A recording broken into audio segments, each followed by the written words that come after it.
All right, welcome back if you're just joining us. This is Business AM right here on Metropole TV. Now, the pandemic has affected most businesses, with people losing jobs, salary cuts, businesses closing down, and lack of hope for a better tomorrow. Looking at the first and second quarters of the year 2020, the numbers haven't been usual and are quite alarming for the job market. The question we ask is, how do you, as a business, thrive in a market with COVID-19 and, most importantly, in all seasons? Share how you've thrived and any questions through our SMS line, that's 20146, and our social media platforms at Metropole TV KE and me at the Nina Shabana across all social media platforms. To help us through this conversation on insights and strategies to thrive in any season, we are joined by Madam Frida Owinga, a certified business advisor and founder of Passion Profit Limited. A very good morning to you, Frida.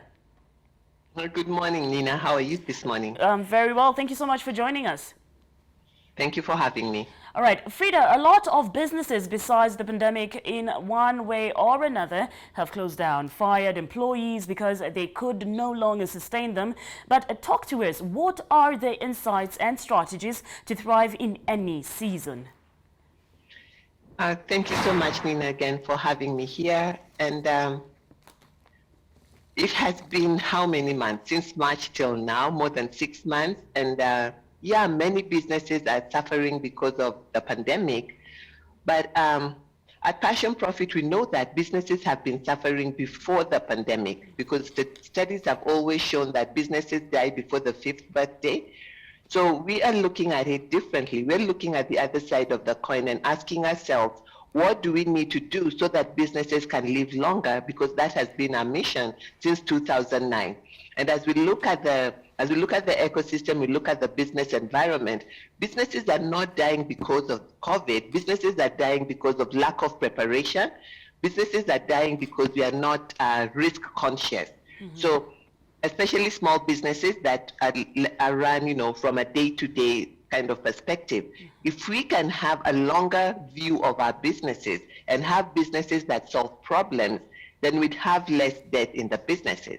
But that notwithstanding, how can businesses survive how can businesses thrive in any season? We need to have strong value propositions. And a strong value proposition is a value proposition that solves a problem. So even when there's the pandemic, there are problems that are being solved now that were not solved before. Those are the problems people should be looking at. We tend to look at the sale, and that's okay, but we need to think bigger and longer at what is the problem we are solving today that we'll need to solve over a period of time. For instance, Passion Profit exists to help more businesses exist beyond their 5th birthday. So whether there's a pandemic or no pandemic, we are caught working on that, on that proposition.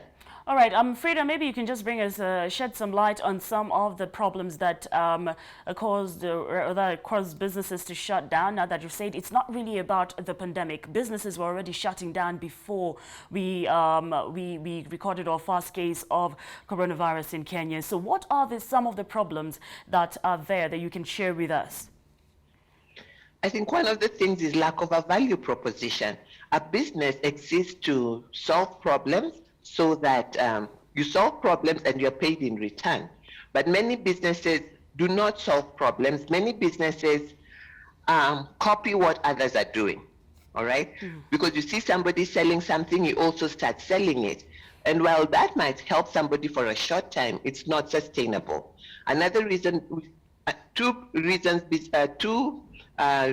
that are cited for shutdown of businesses is one, access to capital and access to markets. The truth is, before you start a business, you need to find the market. And finding the market is simply finding out what is the problem that exists that I need to solve. Mm-hmm. What is the problem that exists that has enough people who are willing to pay for it? So when you start that, when you do your business plan and do your research, then it should inform the decision that you start, so that you're not complaining or saying, access to markets is a challenge. Access to capital, there's a lot of capital in Kenya. Look at the number of banks that we have. Now, it may be that the interest rate of the of the finance that we have is not friendly. But the truth is, before we start a business, we need to have a cushion. All right? Experts tell us we need to have a cushion of 18 to 24 months. Many times we don't, because we start a business slowly. Most of the trends show in Kenya, we start a business slowly on the side, and once we start that business on the side, as it picks up, we try to do more.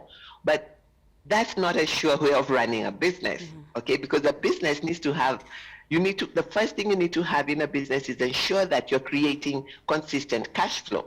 And that passion profit, we have 5 areas that we look at to ensure that your cash flow is consistent. We look at, is the business you're getting into going to supply enough cash to pay your lifestyle congress?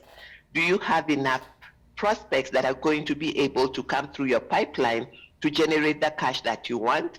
Will you be able to deliver on your commitment? And how will you collect on your commitment so that this business will be able to sustain you throughout the seasons? All right. So 2 reasons, capital and markets. And one way to deal with that is ensuring that you set up a system to create consistent cash flow.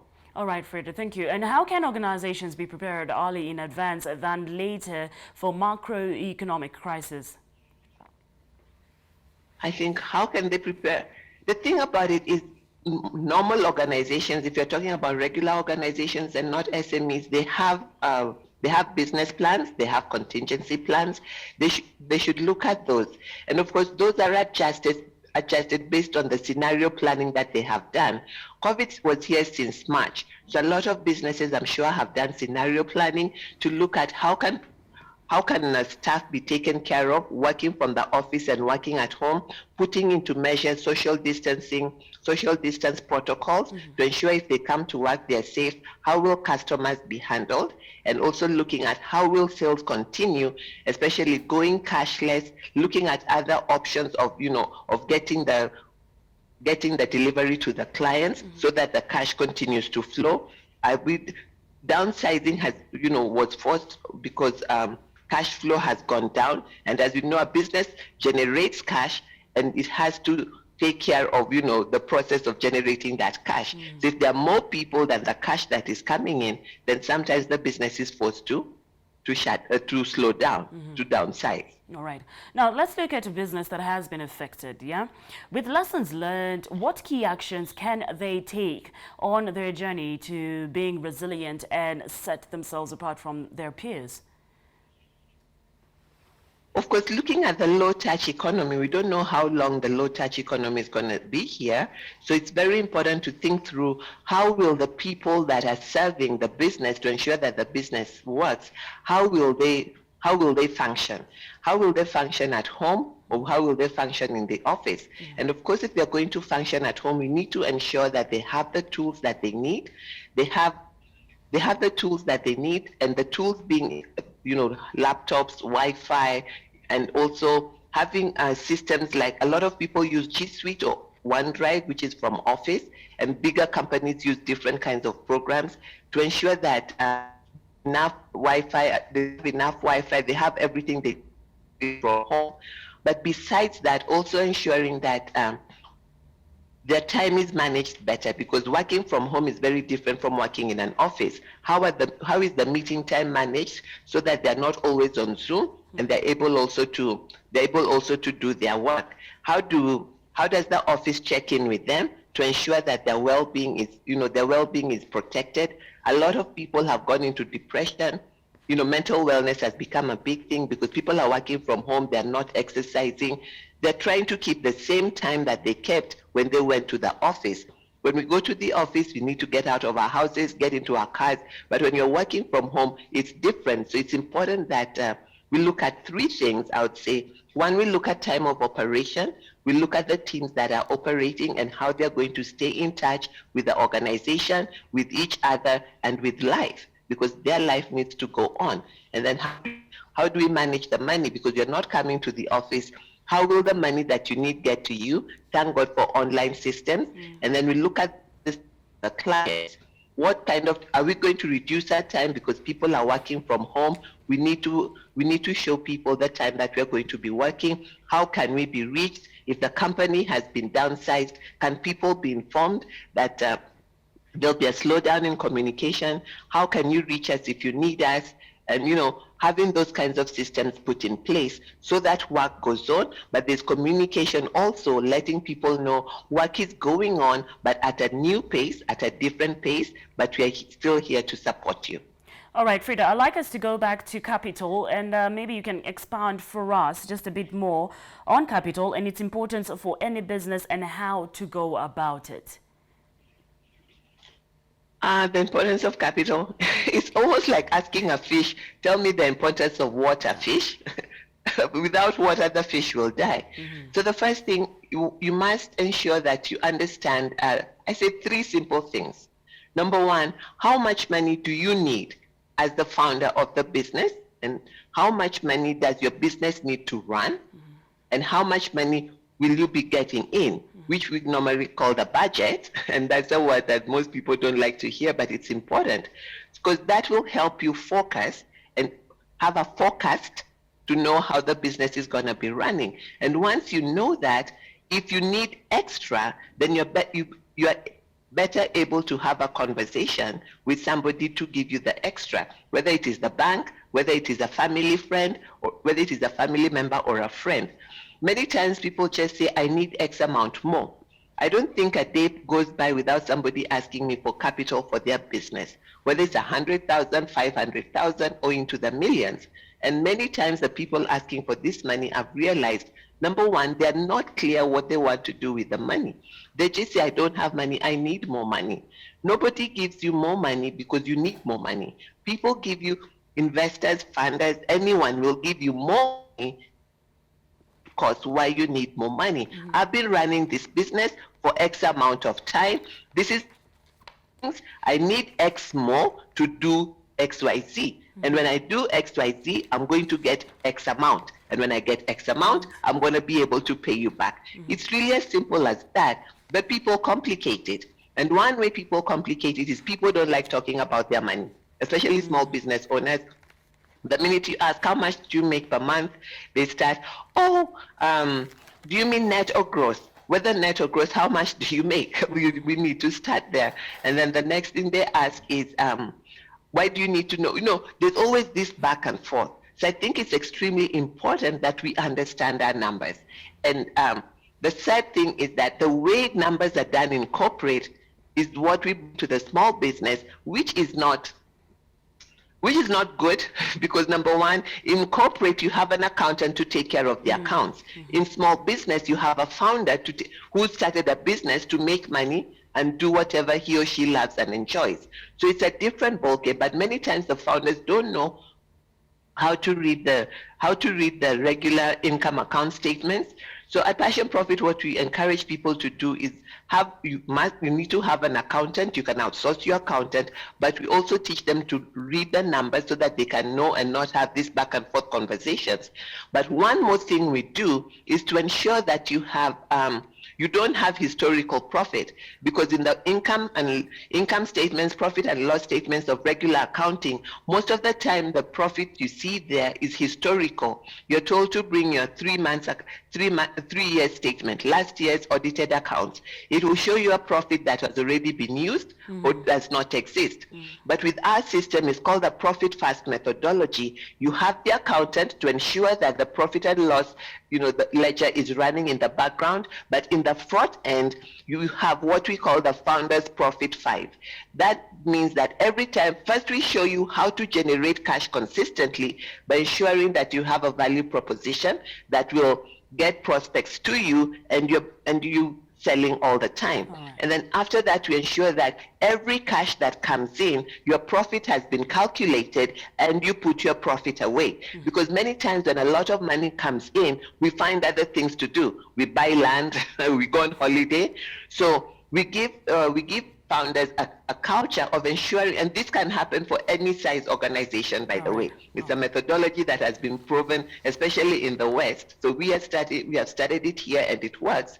So we ensure that every money that comes in is separated into 5. All right. And the 5 accounts are the revenue account where the money will go into, and there's a percentage that will go to the founders pay, there's a percentage that will go for owners pay, another percentage will go for taxes, and the percentage will go for profit. Right. So this way you have 5 accounts, and the accountant needs to tell you what is happening, in the income statement using these 5 accounts. Mm-hmm. So at any one time you can tell, I have X amount for operations, I have X amount which has come in for profit. The one that comes in for profit can be used for increasing your assets or reducing your debt. Operations, of course, will work for operations. And then founders pay. Many small business owners don't pay themselves. So the founders pay is to pay you, and you can be paid weekly, bi-weekly, or monthly. Right. You don't have to be paid monthly because that is the way of corporate. But as a small business owner, you need to ensure that you're making cash daily, weekly, or whatever your rhythm is, and you're paid appropriately based on the cash that is coming in. And of course, there's taxes, because you don't want the 20th to catch you without, the money to pay taxes. All so right. that's what we try to help people to do. Okay, now in the face of a global crisis, well-prepared businesses can help protect their workers and their bottom lines. How can companies that have laid off employees and salary cuts bring them back on board? And what would be the best approach to assuring them of sustainability or stability? Now, that's an interesting question. And I'm sorry I'm laughing. I'm not laughing at the plight of those that have quit, have been let go. There's no going back. Wow. All right? When companies let us go, it's not because they like us to go. It's a business decision. It's a business decision based on a scenario planning to show how much money is coming in, what is going on, and them realizing that we're not going to be able to pay these people down the line. So it's important to cut them loose and let them go. Now, it's not about bringing them back. It's about it's about managing and sustaining those that have been left behind, number one. Number two, the one who has been let go is the one who needs to think beyond that job, all right? Many people, again, to be honest, retrenchments did not start with COVID. Last year, there were a lot of retrenchments. I know because I trained a number of companies that were letting people go. There's one company, I won't mention its name, but it was in public domain. They made a huge profit, but they let people go. They gave them early retirement. So letting people go is a business decision, all right? Based on where the organization is going. This particular company, they were shrinking a lot into, into online operations. They didn't need so many people on board. People who are employed need to be more alert and conscious about how the way of work is going, to realize that what are the skills that are needed. You are not kept because we owe you a salary. You are kept because there are skills that you have that we need. So as the way of work is changing, people who are employed must also change if they're going to retain their jobs or they're going to find new jobs. Okay. So I think we need to change the conversation from how will they be brought back on board and start asking what are the skills that organizations that exist need, because the organizations that exist are evolving. They started evolving before COVID, and now they're going to evolve more. Many banks shrank. Many banks shrank because they went online, and now they've gone more online because of the cashless thing. And once they go cashless and then operations go online and they can survive without people in the offices, they're not going to keep people in the offices. I mean, it doesn't make business sense. That's an emotional decision. A business decision is how can the business continue solving problems with the right amount of people to make money and share this money, between the people solving the problems and the organization. So I don't think the question should be, how will they be brought back on board? The question should be, how will they be outplaced? And when they are outplaced, many organizations are good at helping their staff to think about the next steps. The problem I find with some organizations is at the point of outplacing, they start telling them about entrepreneurship. Entrepreneurship is a big deal. And if I was earning a salary consistently after 30 days, entrepreneurship is not for me, all right? So they should start teaching their company, their employees financial literacy, how to turn their passion into profit, how to manage their time, because one check for 30 days is no longer going to be enough. It's not So this is available a enough. conversation that both employer and employee, the time for, when the time of disconnection comes, the person being disconnected is aware of how the world is and how they can continue. They're not just coming out from this straight and narrow box of having had a corporate job and a salary for 30 days. All right. So I don't think it's about going back. Okay, and with that said, now that we've touched on entrepreneurship, say let's have a case study of Person X. So Person X has been released, or rather fired, for lack of better words, and of course now the best advice for everyone in the world would be get into entrepreneurship, start a business. How easy is it to actually get an angel investor? And I'm talking about banks, I'm talking about even family members, especially right now that we're undergoing this pandemic. The whole world is fighting coronavirus. I see you shaking your head. I really want to hear what you have to say. I'm shaking my head, Nina, because anybody who lives life reactively is going to suffer. By the time you have a job, you must be conscious of what is going on at work. You must be conscious of what is going on in the world. So you are not surprised with, and I don't think that there's anybody, there'll be rumors, but even before the rumors, you must be conscious. What am I doing here? Where do I want to be 5 to 10 years from here? What skills will I need? As an employee, you must always be having your scenario planning because the employer is. So there's no surprises. So this business of, what are we going to do? What are we going to do? Really needs to end, and we need to be more conscious. Who am I as a human being? Who am I without this job? If this job goes away, what am I going to do? How are we spending our money, the money that is coming in? How are we networking? Because there are 3 things that you need at any time to thrive in any season, all right? You always have 24 hours, Nina. Mm-hmm. You always have your talents. You always have skills, all right? And 3, you always have people around you, okay? So you need to know how you're managing your 8 hours at work. You have 24 hours. What are you doing with the rest of the hours? What are you doing over the weekends, all right? And then what are your skills? Are your skills good enough? If your job went away, would you get another job? What else would you be doing? What else can you do? And then who are the people around you? I notice that a lot of times people in corporate are very tunnel-minded. They don't make friends. They don't learn about other departments in the organization. So when they come out, they're very limited. But I think it's a limitation by choice. And I know people say, oh, it's so stressful in corporate. So why do you tolerate it if it is so stressful? I think the conversation should be thrown back to the ownership. Well, I'm sorry, Frida, I didn't get your last point. There seemed to be a technical hitch. You missed. Frida, can you hear me?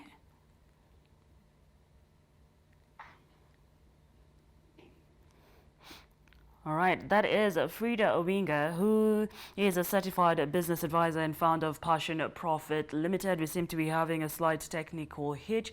So with that, let's take a very quick break and we shall be back with more on Business AM.